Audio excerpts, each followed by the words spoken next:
Welcome, wonderful listeners, to the Shadow and Starlight podcast, where two friends deep dive into popular fantasy and romantasy books. We get into the stories, characters, world building, lore, and so much more. So buckle your seatbelts for this wild roller coaster ride of emotions, magical worlds, and laughs. I'm Kinsey.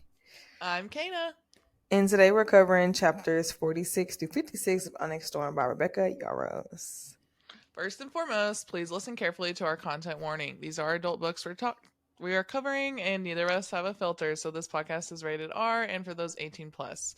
Regarding spoilers, if you have not finished Onyx Storm to the very last page, please come back after doing so.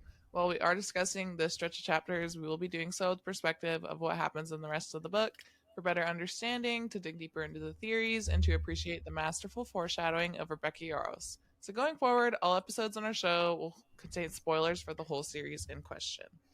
Next, if you like what you hear today and want more, please come back next Thursday, and next Thursday, and next Thursday, and next Thursday, and every Thursday after that for a brand new episode. As a adolescent podcast, we would love to hear your feedback to better ourselves and expand our book loving community. Please feel free to give us reviews, reach out to us on social media, and follow us on TikTok, Instagram, and watch us on YouTube at Shadow and Starlight Pod. I feel like this is going to be a slap happy episode. It's not much going on in this stretch. Yeah, this is like right before really it gets to the real stuff. The rest of this, the crazy. Yeah. Okay, announcement. Our lives are kind of crazy right now. Me and Weston are moving to Louisiana the first week of March, and so we're trying to get ready for that, which is crazy. And Kenzie is being worked to the bone. She's been working like 12 days straight, and we just did so much stuff for Onyx Storm for obvious reasons, but we decided we're going to give ourselves a week off after we finish the last deep dive of Onyx Storm. We just need a week to kind of reset, and I can get set up in Louisiana, and Kenzie can recover. And then we will have our interview with Sarah A. Parker releasing after that week, and we're going to start Metal Slinger after that. So Stay tuned. You can take the extra week to binge Metal Slinger if you haven't read it yet. But yeah, announcement. We're taking a breather. Yes. Just a little baby one. Yes. Yes. What you drinking, brah? Water, brah, because I think I'm getting sick. Yes. I'm drinking apple flavored whiskey and apple cranberry juice or cranberry apple juice. Yeah. Cran apple berry. So it just literally tastes like apple. I don't really taste the alcohol, which is kind of scary because I know I'm going to be. Like every time you drink during the episodes, it just gets like progressively funnier. This is 35% alcohol, so. Holy shit. Yeah. Yeah, you better be on the flow. Hopefully not.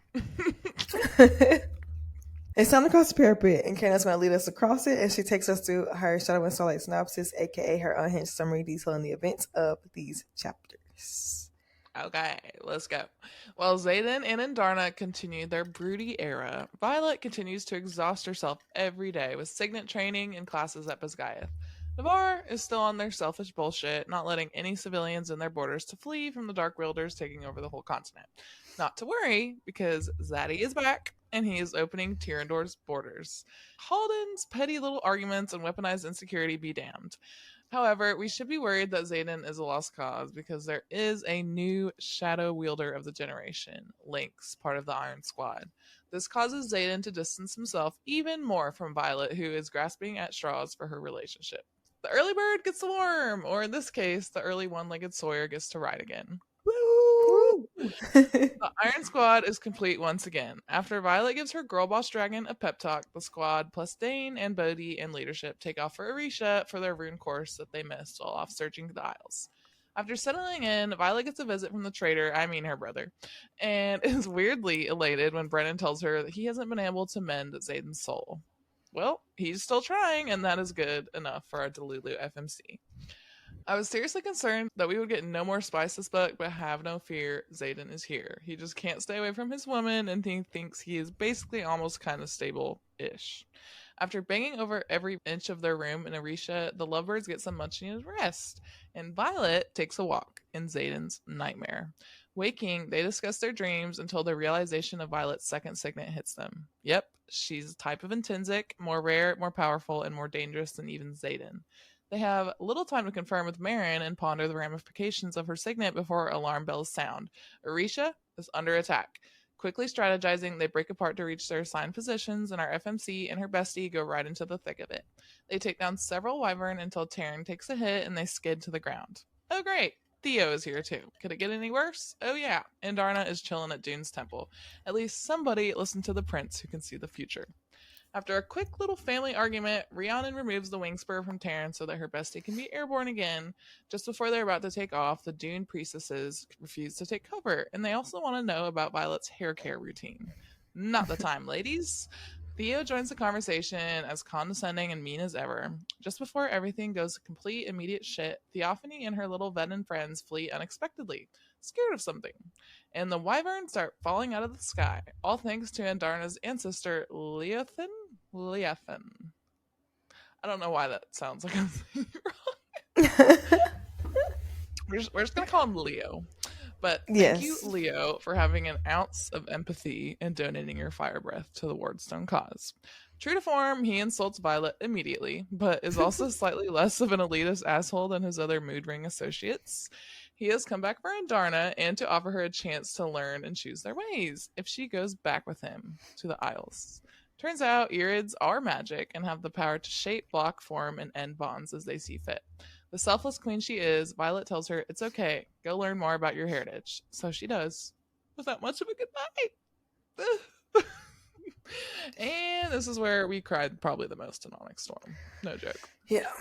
No longer whole and grieving immensely, Violet enters a deep depression, similar to the one I went into after the most recent election, so I feel you, girl. Her loved ones and remaining dragon dote on her. That is, until Mira shows up and urges her to get the fuck up because wallowing in bed will only make things worse. Kind of true, especially when you are fighting an active war to save the entire continent. Trader Brennan joins the conversation, only to overstimulate their little sister with their constant beef and bickering. This time, about whether Violet was dedicated to Dune, which, obviously, y'all. Apparently, there's kind of a prophecy about turning venin, and that's why Mira has such a weird vibe towards her little sister. Xaden clears that up, and to Violet's protest, shares his truth with Mira, who immediately pulls a blade on him. She is once again betrayed by Brennan lying to her, again, and heads out very abruptly. After failing at runes due to Taryn's explosive power, Violet gets a verbal ass whipping and wielding lesson thanks to Felix. After a quick mending after her exertion, she hits the hay with her man, who she has very limited time with. Just like last banging, she dreamwalks afterwards. This time, the realization of being in Xaden's dreams separates her astral form. Guess that's what I'm calling it. And the duo proceeds to speak with the sage, who is also dreamwalking? ? Honestly, I don't even know anymore. But real bad news, Berwyn, a buttface, knows Violet is a dreamwalker, and the worst part, he has Mira. Damn. Mira! Mira! Mira! That was also devastating. I was like, I went from crying over Andarna to like, oh my god, Mira's gonna be the one that dies. Thank God she didn't, but I was like, oh my god, Rebecca. All right, now that we've crossed the parapet, time to head into our battle brief section where we will discuss all notable things in initial chapters, including foreshadowing, theories, and our favorite parts. Okay. All right, so we remember how at the island of Zelina, I think that's how it's pronounced, right? Yeah. Okay. So Violet's gift that she drew from their little card game, she got a broken compass. And I'm actually pretty sure that this might be really important. And I came across this Reddit theory by @SandJuniper no. And it was amazing.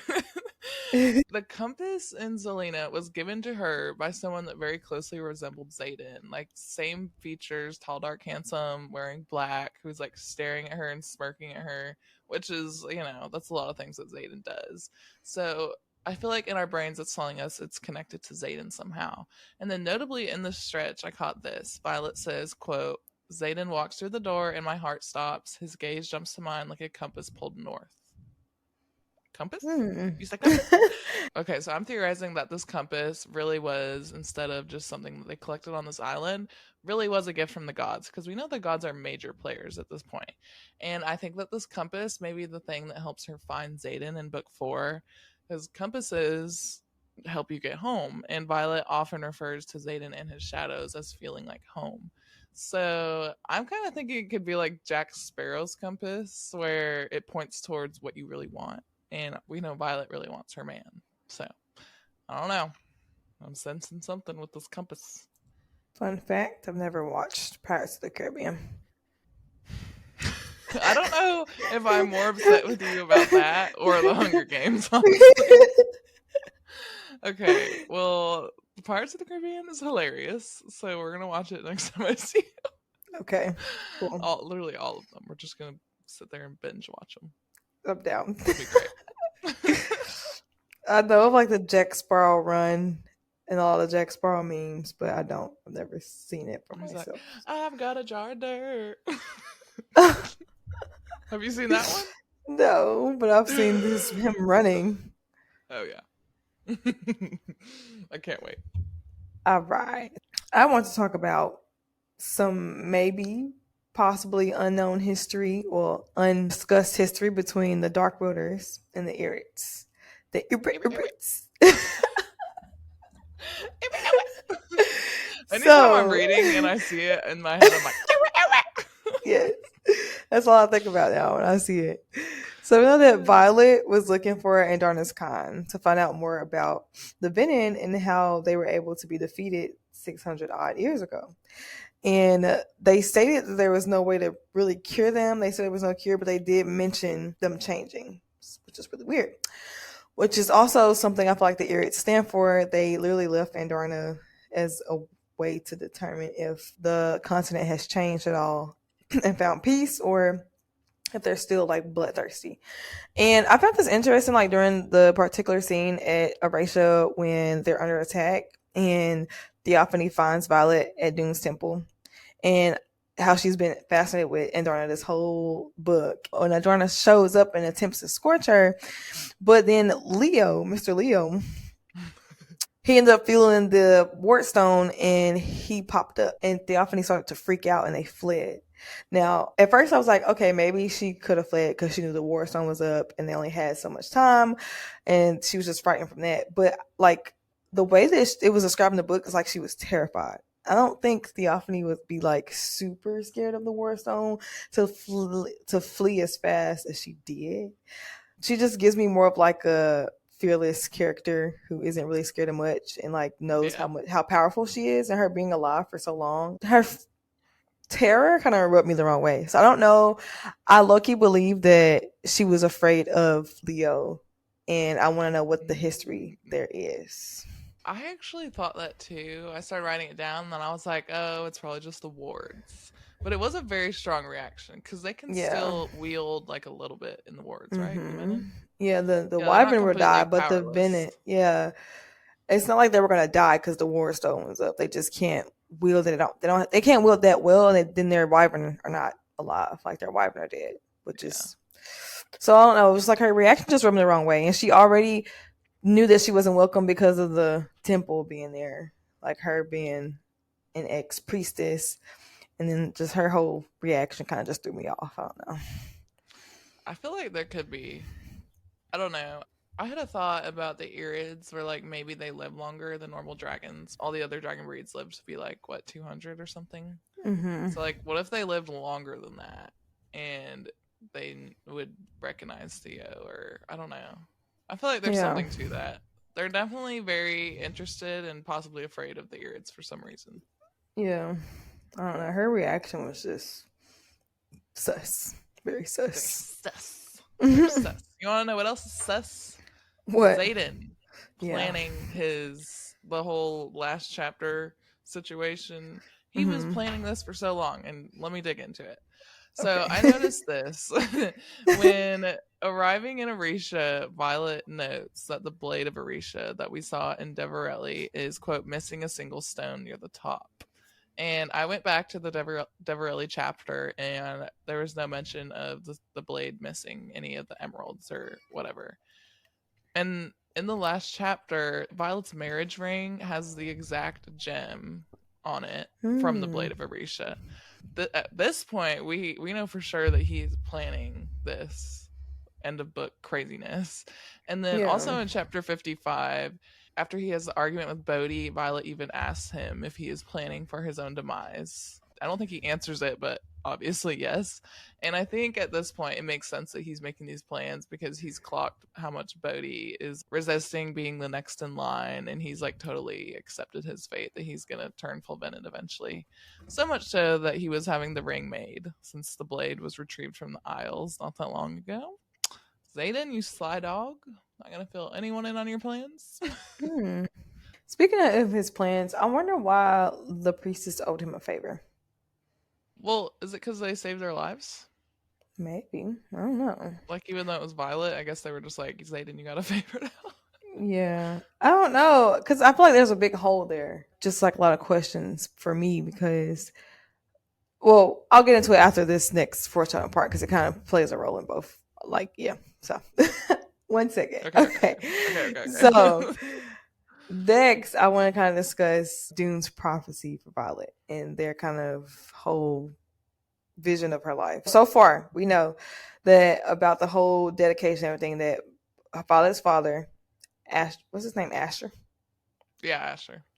Asher took her to Umbriel to dedicate her because he was hoping that would help her survive. Because obviously she was sick. We know that she was dealing with something with his baby. Da da da. In order to be dedicated, a clear path had to be chosen, which is why it was very frowned upon to dedicate an infant because they couldn't choose their own paths that early in life. If she would have been dedicated and decided on a different path, it would have been very likely that she would have turned venin.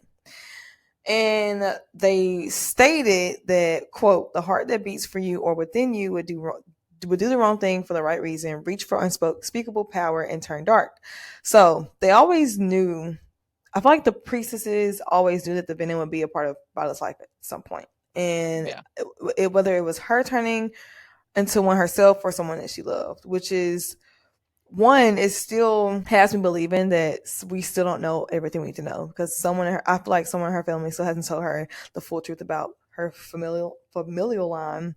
And as Mm-hmm. Anna has been saying this whole stretch, well, this whole since a long time, as Kenna's been saying for a while, just the alcohol is making it hard for me to talk. Oh my god. But as Kenna's been saying for a long time, she might end up turning Bennett herself to save Xaden for love. So Mm-hmm. that just makes me think like the Bennett has always been her prophetic destiny for. So it Yeah. makes me think, why is Xaden owed a favor by the same deity that Violet is associated with? And Okay, I this can whole see that. prophecy, like of her, somebody who their heart beats for her is going to turn dark, or she might turn dark, and then Xaden having a favor being owed. I don't know. I want Trying to to know connect the their dots. connection. Yeah, I feel like there's Yeah, more. we're so close to like. Well, I think we've figured something out, but there's still like a bunch of just question marks everywhere. Hmm. She gave Hmm. us a bunch of information, but just we just need like a crumb She more. said a whole lot and a whole lot of nothing at the same time. Gosh, We that's what she learned does. so much, but we That's still why have we so many started this questions. podcast. Yes, Okay, yes. well, I love that we're getting into prophecy territory now. That's actually what I'm going to talk about next. But I definitely think that definitely her dad, I think her mom too, like they have this plan for Violet and Mira, this great responsibility on their shoulders, and they're doing all these things for their children and trying to set them up but not telling them anything. It's like, okay. Yeah. But I think Asher and Lilith knew that they were going to have a role to play in the war against venom. But I'm Hmm. just like, why do you know that? Why your children? Hmm? Yeah. Okay, we're gonna get into this mega theory, and it's kind of related to what you just did, but a little bit different. And it also revolves in prophecy territory. So I want to talk about this quote. It was a chapter header. While most deities allow temple attendants to choose their timeline of service, only two require a lifetime of dedication: Dune and Loyal. Loyal? Hmm. It's the god of love, I think. So, and then it says, for both war and love, change souls irrevocably. Oh my god, irrevocably. Irrevocably. Thank you. Okay. Wow, that was a hard word to say. What really caught my eye here is that war and love change souls. Is that how we cure Xaden? I'm possibly pretty sure. I think that to be cured, to have his soul changed, restored, whatever, he will need to be dedicated to a god, likely loyal, because it can change his soul. And this is a phrase that we said in our episode, our reactions with Maddie, all is fair in love and war. That's like a very well known phrase. It's very interesting that we're talking about the gods of love and war and how they require a lifetime of dedication and they change souls. So I'm seeing something here, and I know that Malik is obviously a big part of the story as well, so I'm not sure how he fits into this picture. But as far as the prophecy part coming in, what you just talked about, Mira revealing that the priestess predicted the heart that beat for you or within you would do the wrong thing for the right reason, reach for unspeakable power, turn dark, aka Xaden. It kind of seems to me like the priestess knew that this was going to happen. Like it was like weaved in the fates, weaved in the gods before their time. Like feels like it's all destined to happen in like a prophecy way. And I feel like Violet and Xaden are maybe destined to be dedicated and to maybe use the gods' help to defeat the venin. But I don't know. We'll see. But I'm pretty sure. Yeah. All right, since we finally got to the second signet reveal after waiting years and years and years.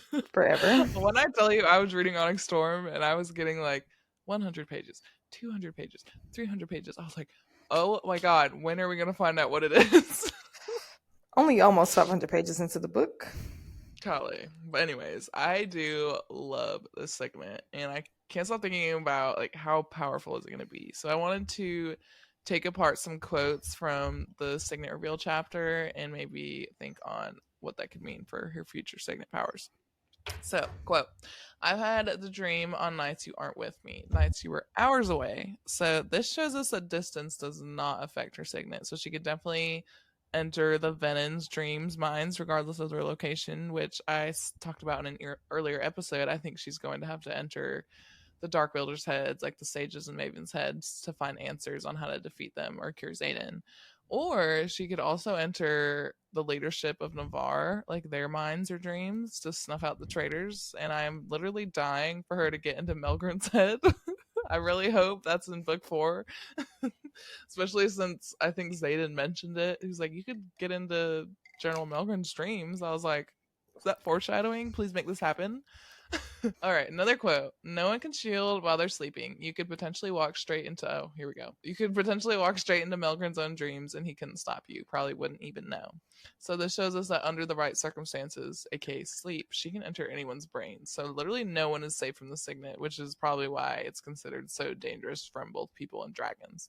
And this had me thinking, could she enter the dreams of dragons or is it only limited to people? Because if she entered the dreams of dragons, we could find out a lot of information about the Empyrean. And that sounds amazing. Although I feel like if the dragons realized what she was doing, like immediate death, but Yeah. worth it.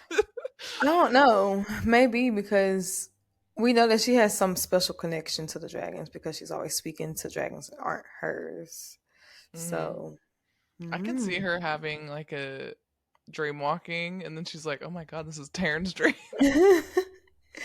What if it's like a flashback of him and Sigil's like sexy time? They fucking dude. I was literally about to say that. I was like, "What if he walks into his sex dream?" She'll never be the same. Nope. All right, last quote. I think you meddle because I wanted to channel on that field and found myself raising my hand instead. And I was trying to think of like the implications of like her meddling in dreams could have, especially since we know now that she can like enter her own perspective and her own body within others' dreams once she's like conscious of where she is. But I think the biggest thing with this whole meddling is that she can change the dreams and alter the conversations happening, like and possibly communicate with the people in the dreams. I'm wondering if she'll be able to like disguise herself so that they can't recognize her or something like that. But, like, Yeah. I have a lot of questions on how this is gonna work, but it's gonna be a mind-blowing signet, and I can't wait to see how it develops over the next 2 books. Yes. Very exciting.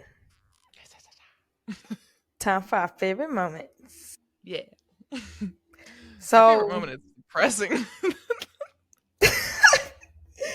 they're so short because like this wasn't a really juicy stretch of chapters.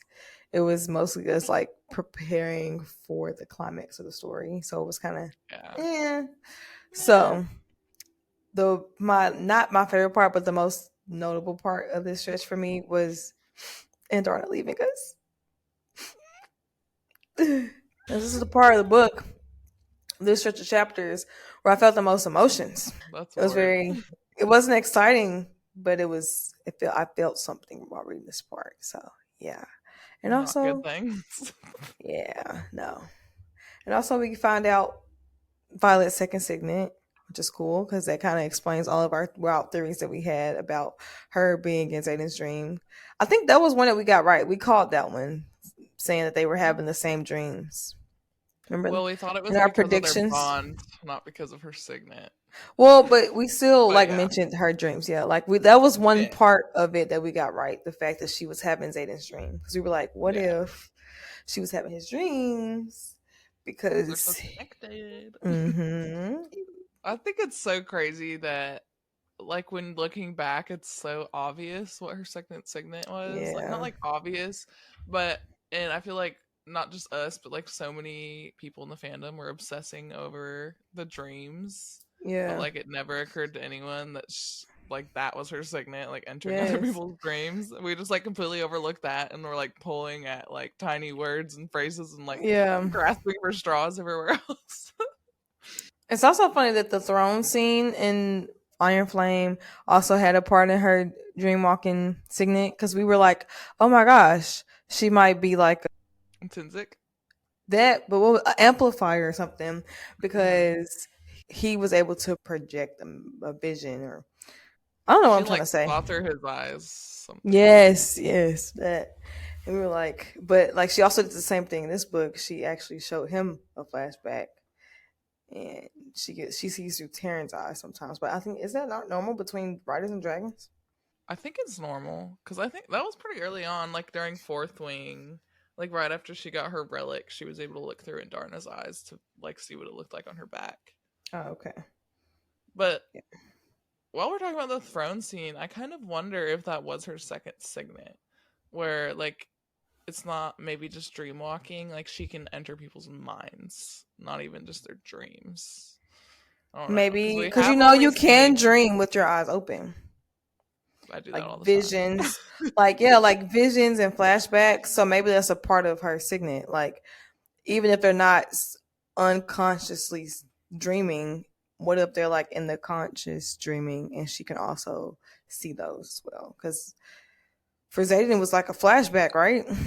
Yeah, I guess so. That'd be hard to So do though, because I guess everyone has shields up most of the time. yeah, but at that point they were doing some nasty things, and that's what time where your shield might be down because you're focused on other things. So I mean, I think you're right. Okay, I wanted to have a moment for the romance, even though I don't really love Xaden that much anymore. He has dropped significantly in my book boyfriend list and character ranking for the series, which you're gonna see once we get to the flight field. But I still want to give him a moment and Rebecca Yarros a moment for like the swoon worthy lines he drops, especially in the spy scene in this stretch. Like if I were Violet, my panties would have flown off and whacked him in the face, honestly. But oh my god, I laughed and choked bless on my your spit. heart. Thank Ooh. you. So this quote: "You are the temple where I worship. Keeping my hands off you has been the feat of my life, and you have the power to shred my discipline with a single fucking touch." Girl, Jesus Christ, Rebecca, that was truly one of the most romantic things I've ever read, and I just love it. She writes romance and spice, so good, love it. All right, I want to talk about Taryn Spotlight, and I actually don't have a Riddick Rizmaster section this stretch, but that's Wow. because Riddick was not in this stretch a ton. Like he was, Yeah. but nothing that I was like, I'm gonna dedicate part of this episode to talk about him. Yeah. But I love you, Riddick. Okay. And I also love Taryn. He's my number one. I love this dragon. He reminds us all to have radical confidence in ourselves, and I'm here for that. And this quote made me laugh out loud. I am the second largest dragon on the continent and a revered warrior. My tails are legendary, my mate unparalleled, my feats unmatched. It was reminding me, oh my god, you haven't seen The Hobbit. Son of a bitch. Okay. Anyways, most normal people have. So he was reminding me of Smaug from The Hobbit because he was like super egotistical and obsessed with himself. And I was like, him and Taran would probably fight. I don't think they would get along, but they're basically the same. And I just know that Sigale is fed up with his arrogance, as Violet is most likely. Yeah. But as much as I love his egomaniac side, he was just making my heart melt the stretch after Violet goes through her depressing, messy mood. And he gave her unfettered access to him, like, so she could always be with him, just like trying to fill that hole in her heart. And I was like, oh my gosh, Taylor. I don't think any other dragon would have shared that much of their private lives with their riders, but Taran and Violet have just such a special connection, and he knows not necessarily what she's going through, but he knows what a major loss that is in a way that Yeah. probably not a lot of other people, dragons, creatures get. And that just made my heart melt.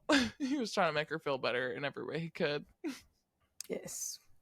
Now it's time to close out our battle brief section and move on to the Book of Justinia, where we will dive into the mythology that inspired Onyx Storm, as well as doing a breakdown of everything that we know about deities, priestesses.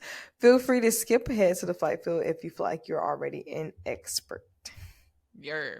Okay, I kind of want a different route in mythology today, and I'm excited to talk about it. Since we know poison is kind of an integral part of Violet, and it's happens so much in all three books. Like, we see poison used repetitively. So I wanted to explore the symbolism of poison in mythology, just because it is such a big part of this book series, and it's a strength that Violet has displayed from early on. It's like her own tool to create her own advantages in a world that's designed to kill her. And mythology is actually full of all kinds of poisons, whether it's weapons, betrayals, deadly concoctions, tests of worthiness, much like what the Triumvirate did last episode. Poison in mythological tales has a dual nature, usually, displaying itself as either like a destructive force or a tool of transformation. And in various myths, poison serves as a means to challenge individuals, testing their resilience, cunning, and their moral fiber. So we're actually going to dig into a couple tales. I'm just going to give you the short version from various mythologies to explore poison and then relate that back to how Violet uses it and its role in the Empyrean series. So the first mythological tale we're going to hit is from Norse mythology, and it's Eater, and the genesis of life. So in this mythology, Ether is a primordial substance described as both life-giving and deadly. It's the essence from which the first giant Ymir emerged, leading to the creation of all living beings. And then conversely, Ether is also a potent poison associated with the serpent Jorgmungundir, whose venom is prophesied to bring about catastrophic events during Ragnarok. So we can kind of see two sides to poison in this tale. And this paradox highlights poison's role as a catalyst for creation, but also destruction. Our next tale that we're going to talk about is from Greek mythology, and it's from the Lernaean Hydra. Oh my god. Fuck. The Lernaean Hydra's venom. Okay. The hero Heracles, aka Hercules, faced this Hydra as one of his 12 labors. And the Hydra's blood was a deadly poison, and after defeating the creature, Heracles dipped his arrows in its venom to enhance their lethality. So this kind of signifies the hero's resourcefulness, kind of like Violet, and it's also a test of his moral judgment, as the poisoned arrows later bring unintended consequences and personal tragedy into its life. I don't know about you guys, but I love mythology, and I found that so interesting to learn about. I actually really went into the stories. Super interesting. So now, after we kind of took a look at poison in mythology, we're going to talk about Violet, the poison master. So through these tales, we see that poison serves as a cruel, impartial judge that determines who is strong enough to survive. But then on the other hand, we have Violet, who has been viewed as weak by many, but her poison talents are her rebuttal to this idea that she's weak. Instead of using poison to fight through brute force, like a lot of other people do in this story, she uses it to outthink her opponents in true Violet's style. She refuses to let anyone else dictate her worthiness, one of the main themes of this book to me, and she uses her poison mastery to rewrite the rules of the world she lives in, from protecting herself in the sparring ring, outwitting the triumvirate, and so much more. I feel like her mastery in poison proves that intelligence, adaptability, and strategy are just as powerful as brute strength. So I love that Rebecca Yarros took this idea of poison in mythology and kind of gave it a whole new look using Violet in her story and her connection to poison. And I also just love learning about mythological tales. So there you go. Very nice, very nice. There you go.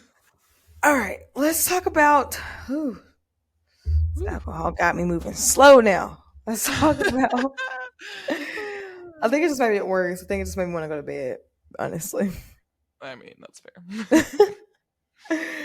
Let's talk about now the power of the deities and dedications. So this is kind of like on the mythology side, but also like on the magical side. So I was just like, hey, why not? Because we talk about our dedications to stretch. So the power of deity dedication refers to the spiritual strength and potential for personal growth that arises from a deep commitment and devotion to a specific deity, often believed to grant access to divine guidance, blessings, and protection when one fully dedicates himself to the deity's principles and practices.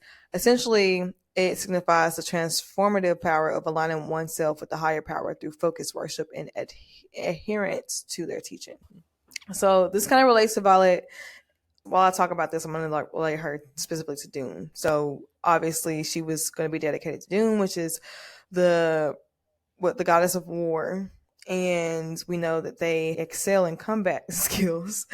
And it says that some people, like in mythology, their dedication to deities is for protection. And we know that Asher took Violet to the Temple of Dune to save her, basically. So that's how that kind of relates. Also, dedications revolve around focus and direction. So choosing a deity provides a clear path for spiritual development by focusing on their specific attributes and values, guiding one's actions and intentions, which we know that Violet, it was stated that Violet was supposed to make a specific choice before she could be dedicated. And then dedications are also revolve around access to divine energy. So many spiritual traditions believe that dedicating oneself to a deity allows one to tap into the divine power, receiving support and assistance in various aspects of life. Selecting a deity should be a thoughtful process aligning with personal beliefs and values for genuine connection, which is interesting that she was dedicated to the goddess of war and her mother was a general, which that kind of aligns with somewhat. She could have either been dedicated to God of wisdom or the goddess of war, because that is literally her parents. So I'm kind of surprised Asher didn't dedicate her to the god of wisdom. He probably knew what kind of pricks they were. I mean, yeah, because he did a tour of the whole island. I mean, the whole Isles Kingdom, right? Yeah, I think so. At least that isle. But yeah, well, I think it makes sense since we were talking about prophecy earlier, and like I guess they knew that she would have a role to play in the war against Venin, so they thought, I guess, the best method of, or the best god to dedicate her to would be the goddess of war, so she can win the war or something like that. Moving on, time to head to the fight field, where every week Ken and I will do 2 mini-series unique to our podcast. It won't be the same every week, so keep tuning in for all the fun. Yeah, we're gonna do character ranking first. So I think we did this in Fourth Wing maybe, and mine has changed significantly. So here we go. All right, number 1 we got Taryn, because do I even have to explain myself? He's the best. And I thought Violet was gonna be my number 2, but she frustrates me very much this book because of how delulu she is, and I want her to have more respect for herself. So number 2 is Riddick, Rizmaster, who carried this book. And number 3, we got Violet. Okay, you barely dropped a little. You'll be fine, girl. Number 4, Andarna. Number 5, Mira. Number 6, Xaden. Told you he dropped significantly. Number 7, Imogen. Number 8, Arik. Number 9, Rhiannon. Number 10, Kat. I feel like that one might be controversial, but she's awesome, okay? I think my rankings are gonna surprise you a little bit. Oh, God. Tell me, tell me, So tell me. number 1 is Violet, because I mean, Nice. yeah. Number 2 is Rhiannon, because oh my gosh, I love you, girl. Number 3 is Taryn. I mean, Mm. no explanation needed. Number 4 is Riddick, because I love him a lot more this book.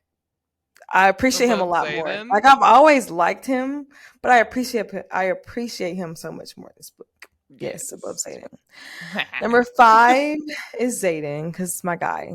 We got to figure something out. Number 6 is Andarna, Yeah. because her loyalty kind of rubbed me weird this book, not gonna lie. Because I had a feeling, Yeah. I was like, I had a feeling before it even happened. I was like, she is so obsessed with finding her family. Like, what if it came down to like Violet and her family? And she made her choice. Damn Even it. though Violet encouraged it, but Taryn and Violet are your family, okay? I know it's literally, I would never understand, but literally. My number 7, Dane. Mm, I think you're Dane. hot. Call me. Okay. So hot. Number 8. Call me. Oh my god. Never saw that coming. Number 8, Arik, because he's our sweet little prince.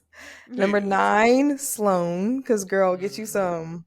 Get you Get you some some. Dane. And number 10, Cat, because Oh, I love Cat she's made your list cool. too. Yeah, she Yes. is, man. I love it. I love it. Okay. Next mini series. We haven't done this in a while. Mostly because we've been only reading Onyx Storm. Yeah. So we're just gonna go over our TBR if you guys are interested in what we're reading right now. My TBR is Wilden, as it usually is. I'm usually reading like 4 to 6 books at one time. So I did just finish Metal Slinger.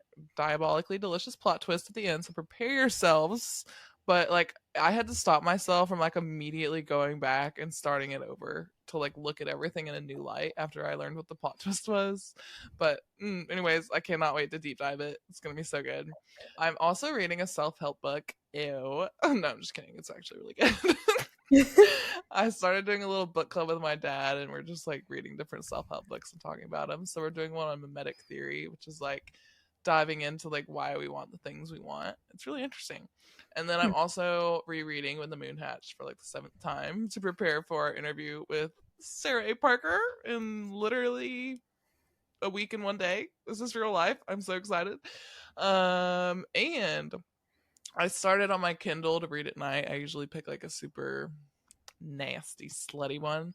And my friend told me about this one, Romantasy. I think it's a Finnish duology called Feathers So Vicious. She said it's like super spicy, dark romantasy. So I just started that one. I'm reading it on my Kindle at night.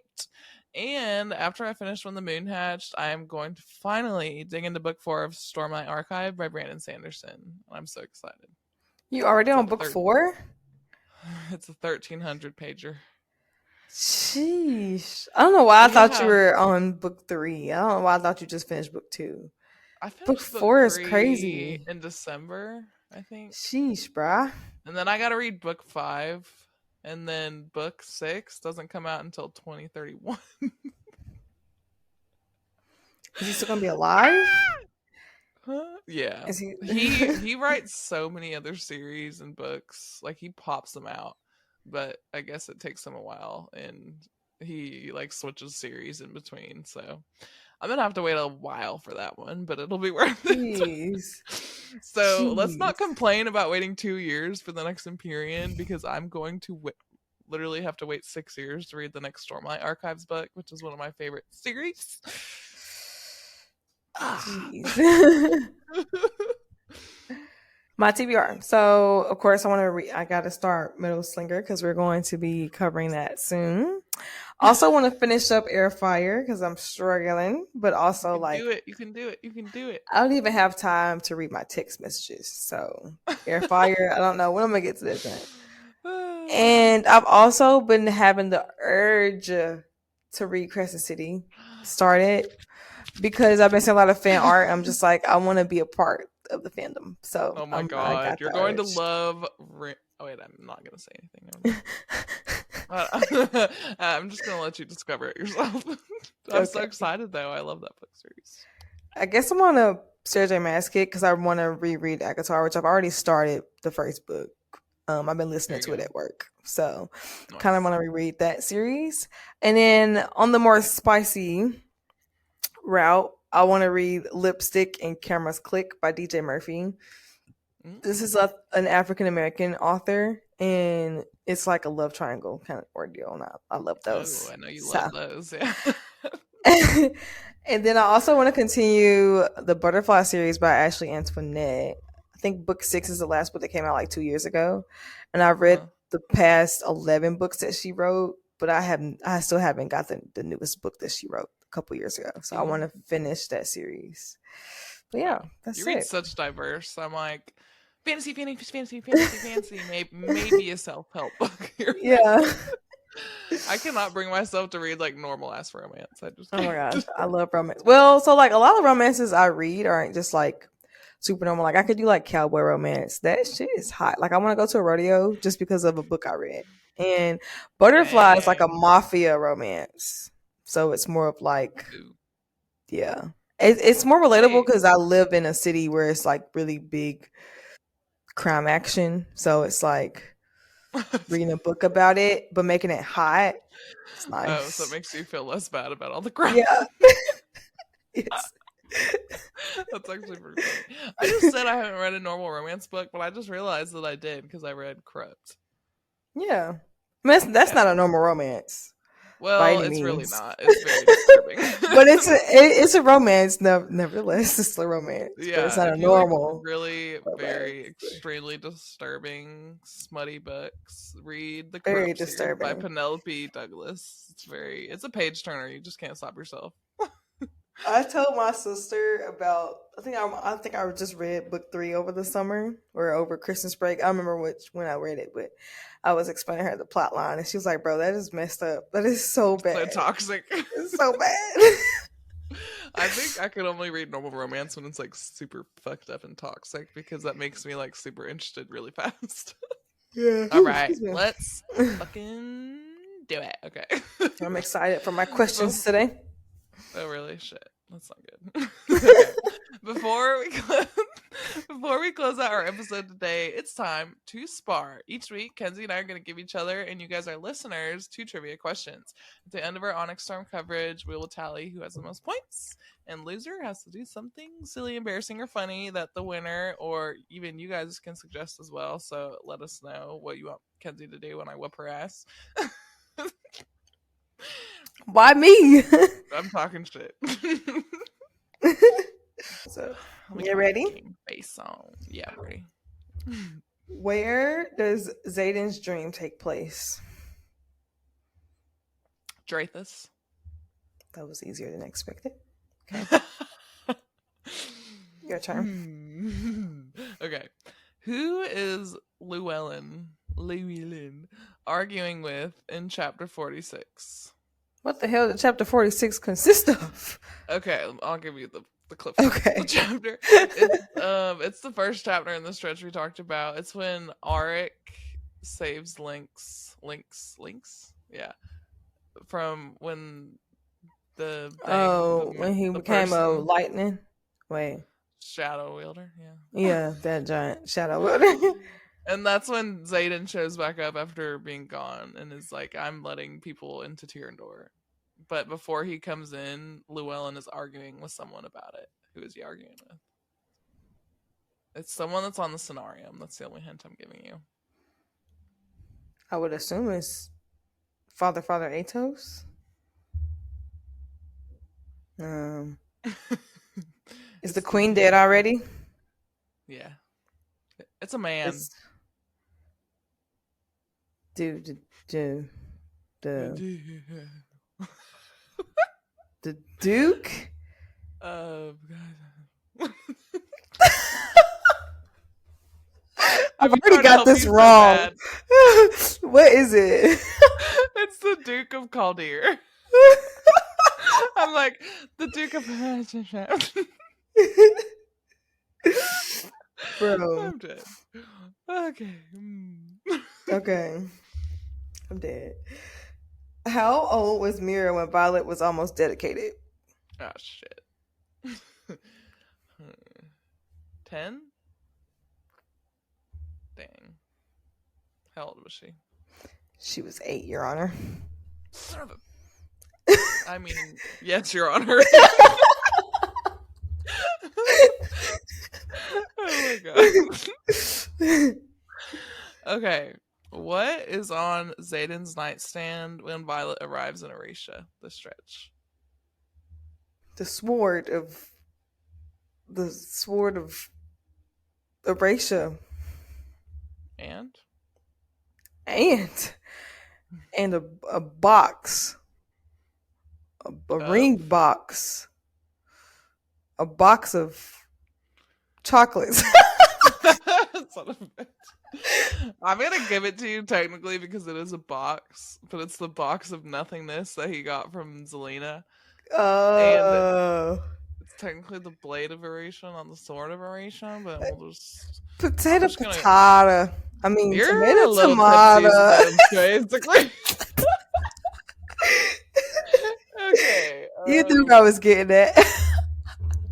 It's the fact that I got the answer right, but like also got the answer way wrong. Like I said it, but didn't say it. You actually texted me and asked me like, should I have water or alcohol? And then secretly I was like, I bet if she has alcohol, she'll be really bad at trivia. And then I felt bad, so I gave it to you. Technically, I got it right. I'm way too competitive for this shit. The current score is I have 4.5 and Kenzie has 3. And we usually, when we do the last deep dive of a book, we do 3 questions. So Kenzie could still come and win it all, but she's really going to have to step up her game. So I'm going to drink more alcohol. Oh my god.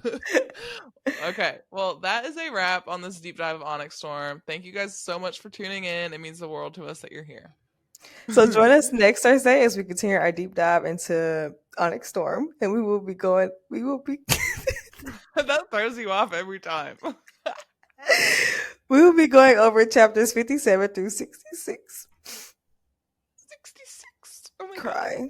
It's almost over. I'm not.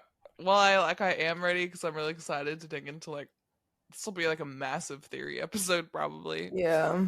And I'm excited to reread it very slowly and look for clues, especially since we've spent so long digging into all the other parts of the book. The only chapter I've went back and reread was the last one, but I didn't reread any of the chapters leading up or during the final battle. So yeah, I'm hoping I maybe pick up some more details that will help me. Yeah.